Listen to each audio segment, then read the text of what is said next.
City কর্পোরেশনের অব্যবস্থাপনা ও দখলদারিত্বে সৌন্দর্য হারাচ্ছে রাজশাহীর পদ্মাপাড়। দরগাপাড়া থেকে পাঠানপাড়া লালন শাহ মুক্ত মঞ্চ পর্যন্ত বিস্তৃত এই বিনোদন কেন্দ্রটি এখন গোশালায় পরিণত হয়েছে। গরুর গোবর ও মলমূত্রের দুর্গন্ধে দূষিত হচ্ছে পরিবেশ। এতে চরম ক্ষোভ প্রকাশ করেছেন বিনোদন প্রেমী ও সাধারণ মানুষ।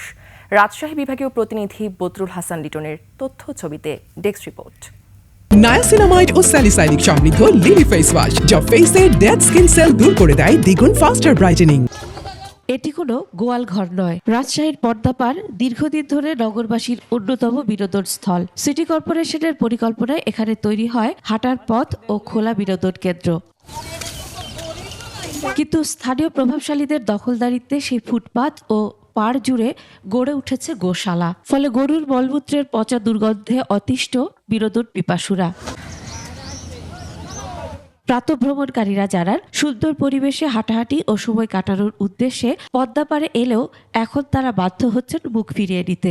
অত্যন্ত সুন্দর একটা বিনোদন কেন্দ্র ছিল এবং আমরা এসে একটা মানসিক শান্তি পাইতাম। এখানে আমরা আগে আসতাম, এগুলা ছিল না, জায়গাটা অনেক সুন্দর লাগতো। এখন গরুর জন্য এখানে আমরা এদিক দিয়ে গেলে গন্ধ করে, আমাদের যাতায়াত খুবই দুর্গন্ধ ছড়ায় এখান থেকে। একজন পর্যটক হিসেবে জিনিসটা খুবই ব্যবহার এবং এটা খুবই খারাপ দেখে। প্রশাসনেরা এই ব্যাপারটা দেখে যদি ঠিক করে তাহলে মনে হয় যে সবার পক্ষে এটা ভালো হবে। ভিডিও ধারণ করতে গেলে সাংবাদিকদের পড়তে হয় গোয়ালাদের তোপের মুখে। আমরা কিস্তি তুলে গরু বকরি কিনছি, এগুলা না আমাদের ছেলেপেলের লেখাপড়া হচ্ছে, সংসার চলছে। আমাদের কি বাঁচার অধিকার নাই?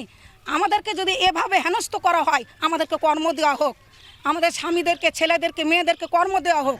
হ্যাঁ করে তো আমরা একটুখানি বুঝে শুনে হাত পা ধরে থাকি, কি করব আমরা যাবো কোথায়? আমাদের তো জায়গা থল নাই। তবে সিটি কর্পোরেশনের কর্মকর্তারা বলছেন, তাদের নিজস্ব ম্যাজিস্ট্রেট না থাকায় নিয়মিত ভ্রাম্যমাণ আদালত পরিচালনা করা কঠিন। পদ্মাপাড় থেকে গরু সরিয়ে নিতে একাধিকবার মাইকিং করা হয়েছে বলেও জানান তারা। ম্যাজিস্ট্রেট যে ধরনের উচ্ছেদ করে দিয়ে আসলো বা বলে আসলো বা থাকলো না, পরের দিনই যে দেখা যাচ্ছে যে আবার তারা করছে। এই সময় তারা যেন একটু বলে যে না ভাই, এটা করো না, কেন করছো, আমাদের পরিবেশ কেন নষ্ট করছো, তোমরা সহযোগিতা করো।